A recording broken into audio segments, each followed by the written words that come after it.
Hey guys, welcome back to Iron Game Chalk Talk. I'm your host, Ron McKeefery, and very excited to have Leo Totten on the show today. Leo is one of the foremost experts when it comes to Olympic lifting in the United States. He's been a coach on 3 Pan American teams, 2 Olympic teams.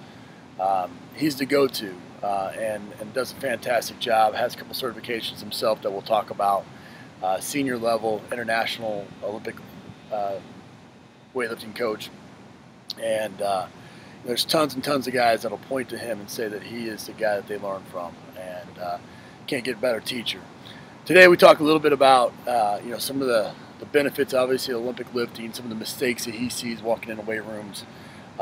Talks a little bit about when you get an athlete from a variety of backgrounds, how to kind of put them all in the same training system, get them all caught up, be on the same page, and then once you're there, what does that 8-week program look like for the collegiate athlete. So I know you will enjoy this episode. As always, we want to make sure that we recognize our sponsor, Play Sports Performance Flooring. If you're in the market right now for flooring, you really can't go wrong with these guys. They're doing it all. They have obviously road flooring, turf, and track right now. Here's an example of a track or a turf facility that they just installed.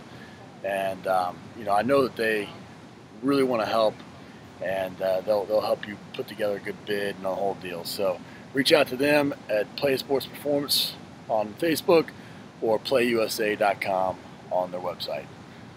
Sit back and enjoy this episode. We'll see you on the other side. Okay, guys, one of my favorite things with going to the CSCCA conference or the NSCA conference or any of the major events in strength and conditioning is a chance to get to see Leo Totten at these events. If you go through the vendor hall, typically you'll see Leo holding court, talking shop, and that's the greatest thing about him is he'll talk shop with anybody and everybody. And there's always 5-10 of the best strength coaches around, sitting around picking his brain. So we're very fortunate to have Leo on the show. Leo, thanks for coming on, man. Absolutely, thanks for having me. I appreciate it. Hey, Leo, the guys that don't know you as well, kind of go into a little bit of your background, how you got into strength and conditioning in general, and then specifically coaching, where your coaching career is taking you. Well, my degree is in physical education, and I have my master's degree in physical education. So I've always wanted to be a teacher and a coach, and throughout my career, I've coached a lot of different things at the high school level. Wrestling was my big thing. I've coached gymnastics and swimming and diving and women's volleyball at the high school level. And like I said, wrestling was my big thing. And all throughout high school and college, even though I was a wrestler, most of my training was weightlifting. And what I found was that I was pretty much teaching myself the lifts. And even though I had a teaching and coaching background, I was teaching myself the lifts because there just weren't any coaches around. I went off to York Barbell, which happened to be about less than an hour from my house. So I went to visit there, and I just kind of got the bug.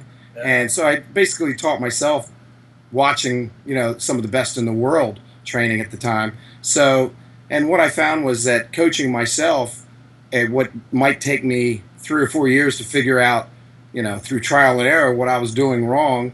But now as a coach, the most rewarding thing is I can look at somebody in 3 seconds and say, oh, well, you need to fix this. Right. Something that took me years to figure out because I'm not the smartest or the sharpest tool in the shed, I guess, sometimes. But that is really the case, I think, a lot of times when people are in that situation. So I've always had the coaching and teaching background, but really applying it to the weightlifting sport has been very rewarding. And, I started coaching not only the different sports at the high school level, but also was coaching, using these lifts to help all the different teams.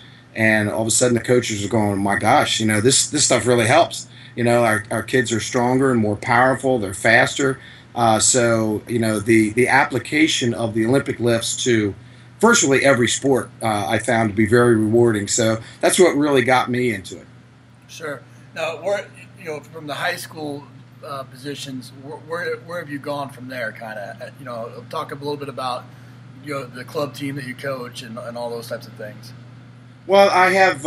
I pretty much had the team itself going. I actually started my team in 1992 But you know, I just, even at the high school level, I was getting kids competing and doing different things like that, and I just found that getting them competing was a great way of training in the off season. You know, they would be, you know, took a lot of the football guys, and obviously during the season we would still train but not really compete.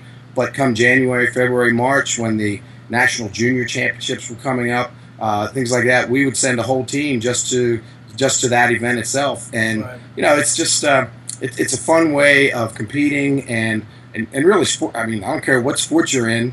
You know, you're a football guy. I guarantee you guys are competing out in the field every day. No doubt. And so this is just another avenue of competition that I think really lends itself to incorporating these lifts into whatever sport you're doing. Sure. So it's very rewarding. And you've gone on. You went on to be the president of WorkSign and start your own business and all those things as well. Leo, talk a little bit. You know, I don't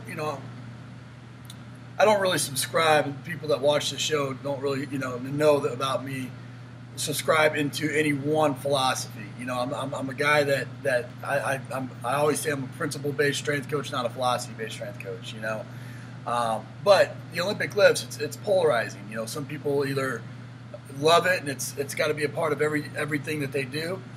Some guys, it's the Antichrist. You know, we're not gonna Olympic lift at all. You know, and you know, talk a little bit about the benefits of Olympic lifting for athletes specifically. Well, obviously, I'm a weightlifting purist. Okay, sure. I grew up as a competitive weightlifter. I'm still coaching. We have a very competitive team. We've won the nationals, the men's nationals, for the last 8 years in a row. We didn't quite win it this year. We got second, but very successful. And we just find that it's very great as a competitive outlet, but the value that it has for every other sport, I think, you know, you can't deny it. I mean, the strength and the power, flexibility that you have to get into the different positions, all these attributes of athletes that you want, you get through Olympic lifting. Even cardiovascular benefits. They find that, you know, if you train anaerobically, like weightlifting, that you'll get a lot of cardio benefits that you wouldn't even expect. Sure. VO2 max increases and blood pressure decreases and resting pulse rate decreases. And although I am a purist in weightlifting, I also have because I've used the Olympic lifts in other sports, I realize that not every coach goes for it, and not every coach understands it or wants to learn it. And I look at it, and I preach this all the time in clinics. This is one tool that you as a coach can look at and say, if I need this particular type of exercise, this is what you have to do, and this is the best approach. But that's not to say that other approaches shouldn't be used also. Sure. It depends on, you know, where you are in your cycle. It depends on what you're trying to accomplish.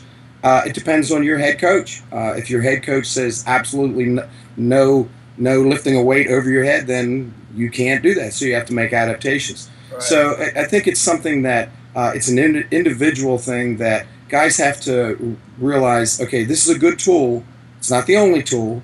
You know, even, you know, some of the different things, like the high intensity guys, the one set to failure, basically. Sure. There's times when that is beneficial, and I use that. So I think if a coach insists on one type of training is the only way to train, I think they're really cutting their athletes short. So, you know, as much as I, you know, am a big proponent of the Olympic lifts, obviously I've done a lot myself, but I also understand there's limitations and there's times when you need to do other things. As a matter of fact, when I was stopped by the Cincinnati Bengals a couple years ago, and one of the things we talked about was, what do you do when you have a 350-pound lineman that can't rack or receive a clean properly? What do you do? Right. My answer was, you don't clean. That's right. You know? But there are variations of it that you can do. You can still do the pulling motion, so you still get that power out of that triple extension. So, you know, and you do that, and you continue to work on the flexibility. Right. So, you know, if you're working with a professional athlete that's making millions and millions of dollars, you as a coach, I don't care how good a strength coach you are, if you're getting the guys hurt, you're not going to be on staff very long. That's right. You know, and you're not doing the athletes a good justice. So you want to make sure you use what you know how to use variations of the lifts, and decide what works best for you and your program. Well, that's where I was leading next was the cost benefit. You know, that's really the question mark you get a lot of times with implementing is there another way? Is there a maybe more time consuming way to still get the strength and power benefits, but maybe a little bit safer? Or what are those cost benefit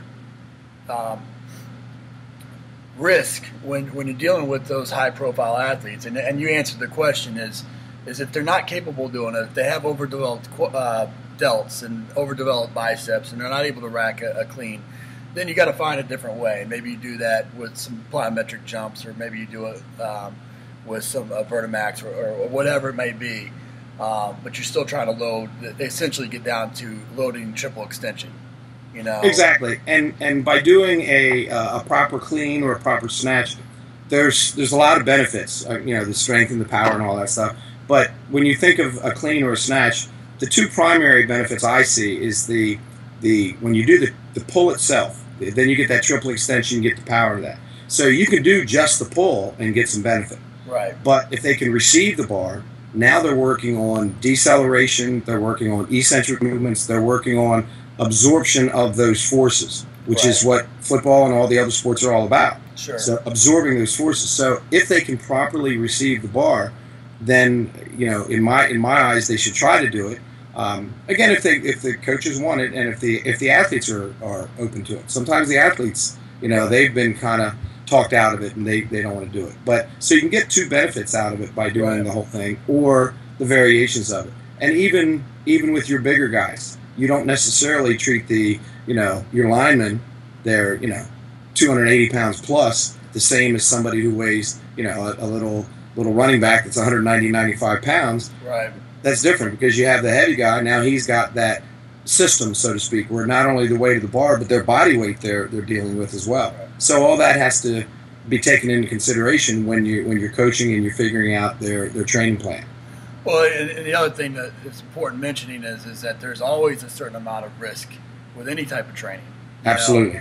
And what you said earlier, it was a great point. Was coaching what you know. If you're not familiar with the lifts, then you don't need to be throwing them into your program if you can't teach them properly. Exactly. That's the quickest way to lead to an injury is improper coaching and then improper execution. Absolutely. And, I know we both agree on that. What when you go out to Cincinnati Bengals, or you go to some of the colleges that you do some in-services at and things along those lines, what's a couple of the biggest mistakes that you see with that implementation of teaching or coaching the Olympic lifts? Well, there's a few things I see, and I guess one of the main things is when you're doing the Olympic lifts, because of the technique involved, I think it's very important to not let the egos get in the way and try to handle too much weight. Especially with athletes are competitive and they want to put more and more weight on there. And I'm sure everybody's seen a lot of the YouTube things out there, and you look at some of that technique and you think, oh my God, what are they doing? It's surprising that everybody's not getting hurt. So I think you pretty much have to look at the program and say, okay, what are you trying to accomplish? And for the lifts that you're trying to do, in my mind, there's two things that the coaches need to look for, and sometimes they're overlooked. And that is, make sure the technique is efficient so you're getting the benefit out of the exercise that you want to. And number two, if it's safe. And that's really, if you keep that in mind when you're creating your programs and you're putting the exercises in there, then I think you have a sound base to work off of. Right. And a lot of coaches don't do that. A lot of coaches are like, well, if I don't have 50 guys power cleaning over 300 pounds, my program's not a success.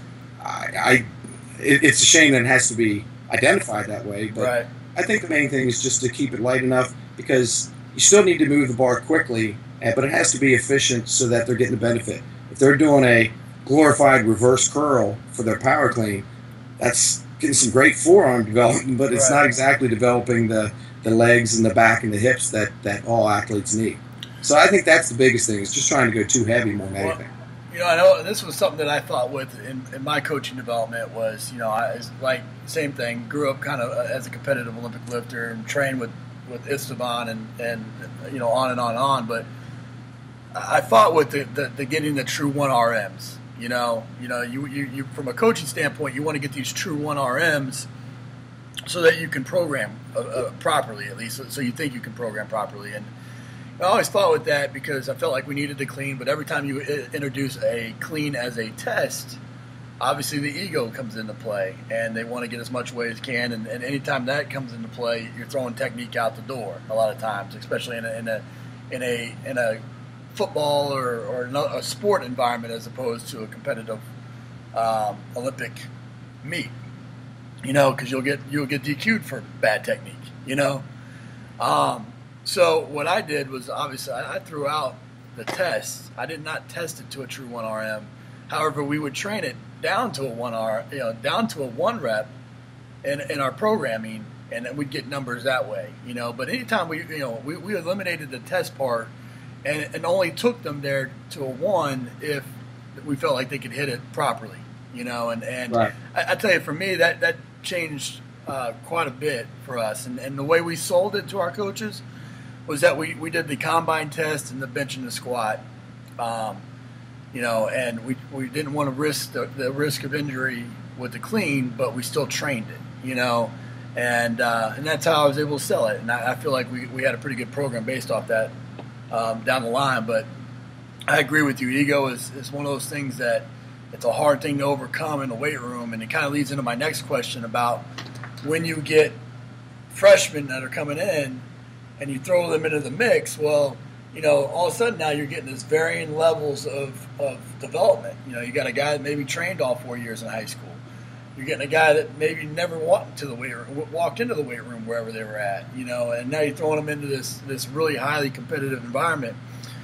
If you were a strength coach, and assuming that you kept your freshmen separate than your upperclassmen, which I think is a key, what would that program look like for you? What would that introduction to Olympic lifts look like for you, working with those 20 or so freshmen that walk on campus for the first time in the summer? They're young pups, and you treat them like that, you got to teach them from the word go, I think. Yeah. Okay? Because even though they may have had 4 years of doing cleans in high school, how many times have you seen guys that still have pretty bad technique? Oh, absolutely. Okay, so if you have a particular technique that you're looking for and you're trying to drill that, start from scratch. And because the ones who have the good technique, they'll be able to buzz through that progression very quickly. Whereas the ones who are new to it, they'll have to be kind of held back a little bit. But you can still have everybody doing cleans, but very quickly within a workout or two, you can say, okay, out of those 30 freshmen that you have, okay, these 5 have done it before. You're ready to do power cleans from, say, below the knees right now. Right. And whereas you have guys who are brand new. Well, we need to just work on that triple extension, the pull itself. So they're still working on the same general movement, but some are a little bit more advanced than others. So I would just start them from scratch, as if they were all brand new and it's just a clean slate. Because even though they may have done it, heck, I'm working with a guy right now that was a wrestler at a big university. I won't say where he was. And the first time I saw him lifting a meet, strong as an ox, but technique was not good at all. So we had to basically, he wanted to work with me. So I said, look, we got to just drop the weight way, way, way back. So we drilled with nothing more than 40 or 50 kilos until the technique I was satisfied with the technique. We broke it down and then just gradually built it back up. So for the guys who've been doing it wrong, to relearn those different positions, that's tough. So it's better to just start from scratch and make sure everybody's on the same page doing the correct technique. Right. And so drill down on that a little bit. Assuming they're all about the same level, they have the same issues. What's that first workout look like for you? Is that purely pulling from the ground, is that a deadlift? Is it a deadlift to a shrug? Is it a hang clean from below the knees? Where are you starting typically?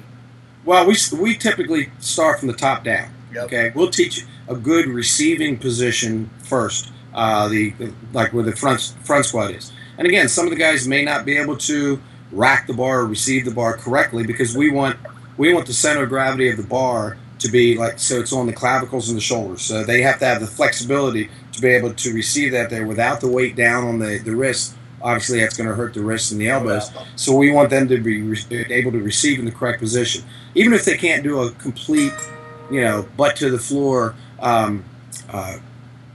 front squat, at least if they know how to receive the bar, I think that they should be in pretty good shape there.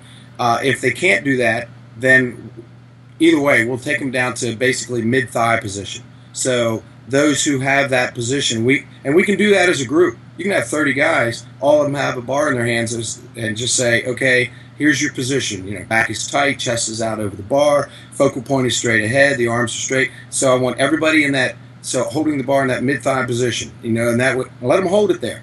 Check everybody's position, see where that is. And then if they have a good receiving position, we'll say, okay, from this position, then you do a jump and shrug, so to speak, and then receive the bar in that front squat position.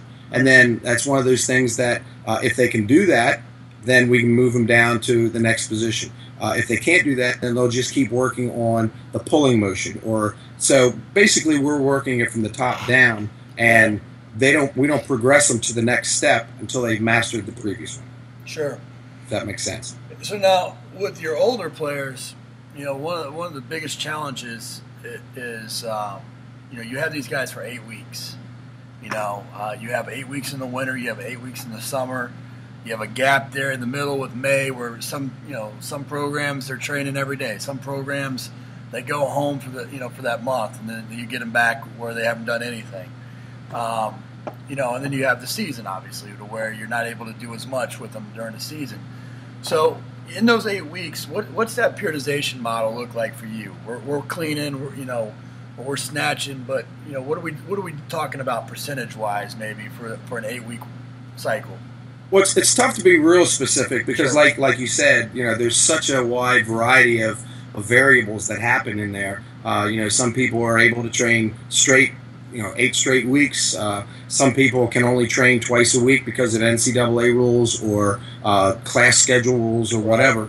So there's so many variables. But I am a big believer in periodization where at the beginning of that 8 week cycle, the volume is up and the intensity is down. And then as that time goes through, the volume starts coming down and the intensity is rising, so that by the time that 8 weeks is over, they're ready to hit their most intense lifts and with the most speed and with the most power. Not a whole lot of volume, but that way they're they've kind of worked through the system that way. And there's a lot of variables, and the Olympic lifts themselves, because there's so many variables, it's hard to tell. I mean, do you handle the starters different than you do the guys who are redshirt or the guys who aren't on the trap squad? So there's a lot of variables. Yeah, there. Let's assume that it's a football team where they're all doing the same workout for the most part, starter or non-starter. They're all gonna lift. It's 4 day a week, and you got a max of 2 hour sessions where you got to get a mixture of conditioning and lifting in there. How would that would that be a is it for you? Is that we're power cleaning on Tuesday and we're snatching on Tuesday and we're power cleaning on Friday, or is that get all of our power work done early in the week, and our strength work done later in the week? How would you break that down if you were a strength coach at the college level? Well, a lot of people will split it up and they'll do like a slower day and a faster day. Right. I like to put the two together. Okay, I like to do the power movements at the beginning of the workout when they're fresh, because whenever you do a clean or a snatch or a jerk, it's a nervous system type of movement. So, and the nervous system fatigues pretty quickly. Right. So that's why at the beginning of the workout is when we do the faster, more explosive movements. And then as the workout goes through, then you can do the slower, stronger movements like squats and RDLs. They would be toward the end, and then any of the rehab type stuff doing that at the very end of the workout. So that I think that way it's not like you're splitting it up between it's a upper body day and a lower body day. And this is my personal preference, and I know. And I was listening to Joe Ken's talk the other day, and I think he hit it right on the head, where he was saying that, there's a lot of systems out there, and a lot of them work. So this is, just my feedback on it, and what I found that works pretty well, that it includes all aspects of the training in each workout. And again, if somebody does an upper body workout on one day and a lower body, if it works, by all means, I'm all for it. So I'm not trust me, I'm not critical of anybody's system, but I've Right. just found a lot of success that way. And then as far as the periodization, the volume of the Olympic lifts can't be a whole lot per set. Okay, the most reps I do per set of the cleans or the snatches at the absolute most is 5, and typically 3, because what I just find is the technique really suffers after 5 reps. So we Right. keep that down. Now the larger muscle group exercises like squats and RDLs and pulls and things, then you can do a few more reps per set. But overall, if you look at the Olympic lift movement, basically it's at the most 25 reps per session, plus or minus 3 or 4. And then with the bigger muscle group things, we go generally 35 plus or minus 3 or 4 reps per exercise per session. So, but that varies. So the reps are going to be a little higher at the beginning, and then toward the end it'll drop down because now you're going to make it more explosive and less strength stuff. Right. You know, when you're training the clean variations or the clean or the squat variations or the snatch variations in the snatch, what are some of the prep work? You know, what are some of the go-to exercises that you use from a prep standpoint to make sure that you are properly warmed up to execute those lifts? For the snatch? Either one. I'd like to hear your comments on both. Well, we do. I believe a lot in the dynamic warm-up at the beginning, and most of the static stretching things we'll do at the end. A lot of coaches won't do that. A lot of coaches will do the static stretching at the beginning, but different researchers are showing that the static stretching might affect the power output. But again, there's a lot of variables there. But as far as the cleans and the snatches, basically just the work sets are what we're really concerned with. But I really don't even count any when I do my total volume. I don't count anything under 60%, but they still have to do a few warm-up sets to get there. And I usually put those in 2 or 3 sets, and then the work sets are 60% or higher. So, and it's something like cleans, then they need to be doing the pulling motion. They need to be doing some light plyometrics. They need to be doing some front squats, things like that to warm it up. For snatches, overhead squats. William Hicks, pretty well-known strength coach in the football field.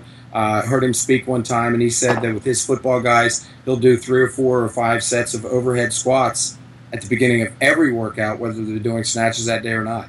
So the overhead squats, I think, is one of the best general, upper body flexibility and strength, and shoulder stability, and using the whole body, the core.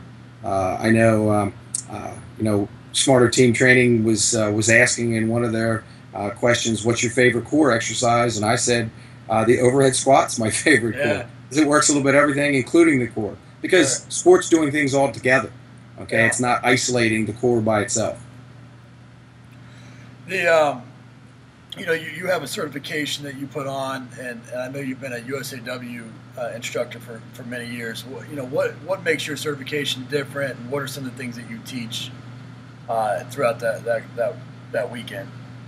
Well, I actually have 2 different certifications. One is called the Basic Olympic Lift Certification, and that's just a 1-day, 8 hours of all hands-on learning the clean, the snatch, and the jerk, the technique, the teaching progression, and also how to get them stronger, the lift stronger, and also working on flexibility issues. So it's all hands-on, and it actually ends with the technique evaluation, where you don't have a written test on that one, but you have a technique evaluation of all the things that you learned, and you get evaluated, and you get to evaluate somebody else. So it's a pretty good teaching tool, and that's just a 1-day thing.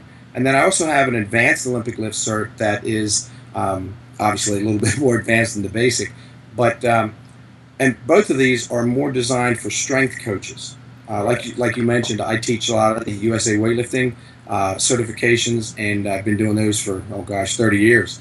And the level 1 and then the level 2, but they're designed for people who want to be a weightlifting coach. So obviously I want to keep doing that because I want to keep developing weightlifting coaches too. But I just found that there were a lot of people out there that really don't necessarily want to develop weightlifters. but want to use the Olympic lifts more in their strength and conditioning programs. Right. So that's what these courses are geared more towards. So the advanced one, we do a lot of video analysis. We do a lot of advanced program design for strength coaches. Sure. And I know with the level 2 certification for USA Weightlifting, you have to have, in order to become fully certified, you need to actually produce 2 or 3 lifters who actually go to a national championship. Well, not everybody's has the desire to do that or the time to do that. So that's why I thought this would be a lot more applicable for, there's so many strength coaches out there, whether they're at the high school level or college level or CrossFit. I've had a lot of CrossFit coaches there to advance their knowledge. Sure. And that needs a prerequisite. You need to have either the basic Olympic lift cert before that or the USAW level 1 or even the CrossFit Olympic lift cert. I just didn't want people, or the CSCS, just didn't want people coming into that advanced course that have no knowledge in the Olympic lifts at all, because it is pretty advanced. But it's been very well received, and for both the BOLC and the AOLC have CEUs available from the NSCA and CSCCA and ACE and ISSA and NASM. So anybody who needs some CEUs, it's right there. But then again, I also do seminars, 3 hour, 6 hour, try to customize it to what the needs are, and I'm actually doing more in-services for Cincinnati Bengals, for instance. Just got back from Duke University a few weeks ago, and basically just going to colleges, universities, pro teams, and spending a day with their strength coaches, just hopefully verifying a lot with what they've been doing and adding some things here and there to make them utilize the Olympic lifts better, talk about their program design, and because everybody's doing a great job, but how can you make it better? And I think that's one of the things that good coaches are constantly, attempting to do that. Well, and this has been the basis of a lot of the conversations that you and I have had personally. Is there's so many variables, like you mentioned early on, with each situation. You have a player that has maybe coming off an injury. You have a coach that likes this lift maybe more than this lift. You have in our setting we have a 35-year-old James Harrison and a 1-year-old Giovanni Bernard. And the bodies are different. Sure. And so having a plan to be able to still produce that level of ability on the field, regardless of age or those types of factors, requires a lot of give and take and a lot of manipulating exercises and protocols and things along those lines. And so, I think that's something that as strength coaches, we have to realize that we are not the experts in everything. There's so many variables: strength, power, speed, balance, coordination, kinesthetic awareness, and all these things that you can't be the expert in every one of those little bit of areas, and so having the opportunity to bring in experts in areas like you in Olympic lifting to take a look at an aspect of your program and say, okay, this is what I have. I have 8 weeks. I have 3 recs. I have, 2 groups. Let me see your eye in this scenario. I think is critical, and I think a lot of coaches would benefit from that. And I know you provide that, so I don't want to go too much in that. But if people are interested, contact you because it's well worth it. Like you said, we've done it in Cincinnati in the past, and we're looking at doing it in the future as well. And then other schools have done it and had great results with it as well. But I know for me, that's what I've tried to do. Is I've tried to bring people in that are adopters, either early adopters of a philosophy or early, or originators of a concept, and learn from them and apply it to our program. And I think as coaches, like you said or talked about earlier with egos, a lot of times we can get an ego where, why do I need to open my doors to it's going to make you better, and I've had great opportunities throughout last several years to talk to you and talk shop with you, and I've learned every time and been able to apply it to our program. So, it works both ways, trust me. I'm learning too, absolutely. I appreciate that. Well, Coach, I know you're extremely busy. I don't want to take up too much of your time, but one thing we always do is we talk about we some nuggets to take away. So give me a quote that maybe you have plastered up in your weight room or that you live by.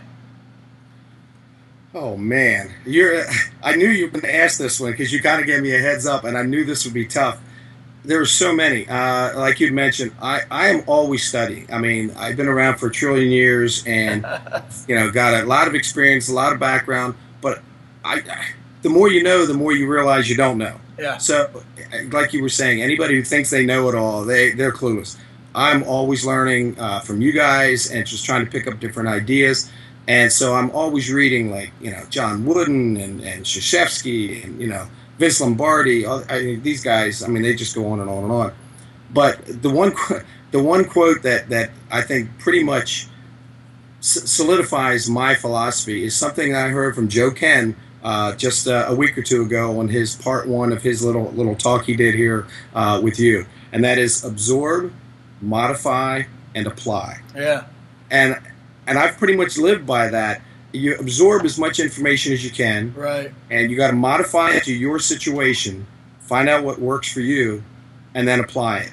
And any system will work if you really work at it. Okay, if you can get your athletes to buy into it, but it should be changing. It should be taking the best of, like you mentioned, from the experts that are out there, taking the best, learning from them, and then modifying it to your situation and applying it, and then really going all out after it. So, there were so many quotes.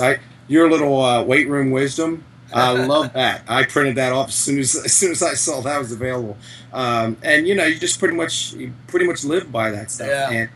And you never get tired of learning more things and applying them to your situation. And what's right for one person may not be right for somebody else, but you modify it to your own situation, and that's pretty much the way I've been doing things for years. So Joe Ken, I got to thank you for that one. Yeah, that's a great one, and that and the reason why I asked this question is, one, I love quotes, but the reason why I love quotes is you get an opportunity to learn from people that have walked the path that you're walking.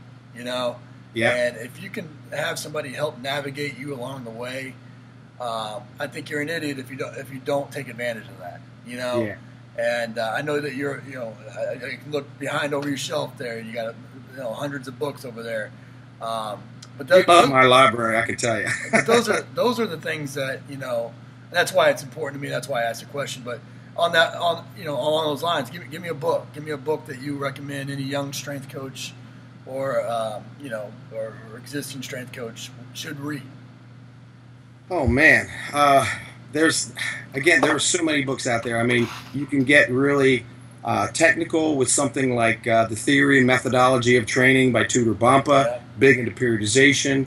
Of course, my wife thinks I'm a little crazy because 15 years ago when that book first came out, we're sitting on the beach at our family vacation, and she's reading some novel, and I'm reading this Theory and Methodology. She says, why don't you just relax and read something lighter? I go, I am relaxing. I enjoy this. That sounds familiar. But so if you want something technical, I think that's one of the better books out there. But probably one of the classics is The Strongest Shall Survive by Bill Starr. Yeah. That is just cut to the quick. I mean, that's the basics. Bill Starr is still around. He's still one of the original the strength coaches. So, always learning from him. And he's old school. Right. And there's a lot of new school philosophies out there and strategies, and you're always trying to learn, but sometimes you have to go back to the old school and say, you know what, if you don't have the basics, it's kind of tough to build on that unless you have the foundation. So that's a great foundational book, and that's one of my all-time favorites. From a technological standpoint, is there any apps? I know you said you do some visual video analysis and some things along those lines. Is there any apps or any technology out there that you use on a daily basis that you would recommend? Absolutely. As a matter of fact, in my basic Olympic lift cert, I spend some time, and because a lot of times people aren't aware of this, Coach's Eye. Yeah, it's a great one.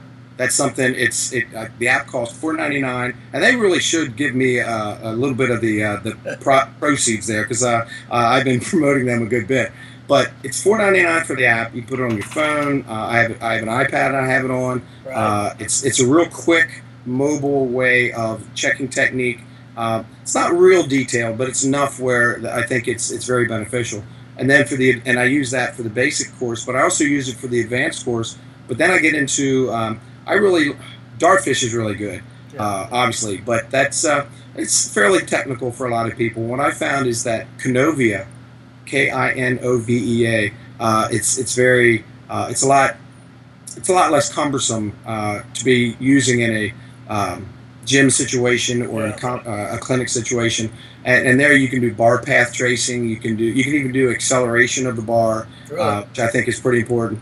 But most coaches aren't able to work in a one-on-one situation. So, in my mind, you need to have something that can be pretty quick and something that you can, you can't be tied down to the technology. Because the bottom line is, when you're coaching, you got to be out there kicking butt. You can't be hiding behind your computer the whole time, because you work with 1, 2, 3 people, and then what are the other 27 doing? That's right. And so the technology I think is very important, and I show that in the different courses that we do.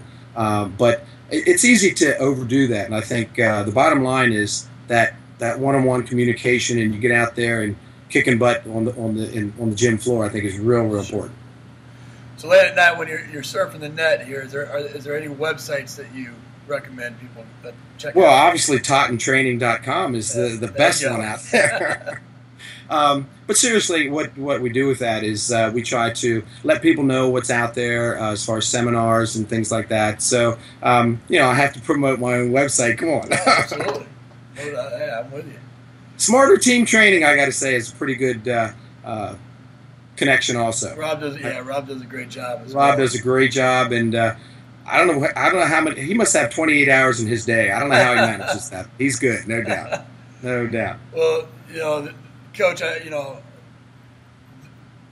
Olympic lifts are such an important part of programs, and I appreciate you coming on the show and dropping a couple nuggets for everybody to take away.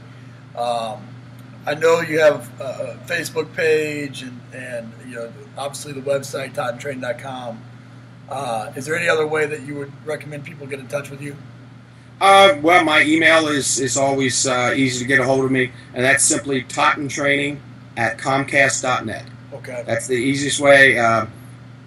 Always looking forward to hearing from people, and anything I can do to help, because people have helped me a lot along the way. And I have so many mentors and people that have really helped me work my way to the position I'm at now, and couldn't do it without that. So anything I can do to help, whether they're just starting or they're more advanced, whatever. So we're just here to help, and I think I try to hang out with people like that too. So that's why I bug you all the time, Ron. I love it, man. I love it. Well, hey, Coach, I know you very busy. I appreciate the time, and and appreciate the friendship, because we had a great opportunity to get to know each other over the last couple of years, and I can't recommend enough having the opportunity to bring you in. If the coaches out there have an opportunity to bring you in, I think it would be highly beneficial for their program. So make sure you check that out. I'll put all these links that we mentioned in the show down in the show notes. So check that out, TottenTraining.com and his certs and all those types of things. But appreciate it, man. Thanks a lot. Absolutely.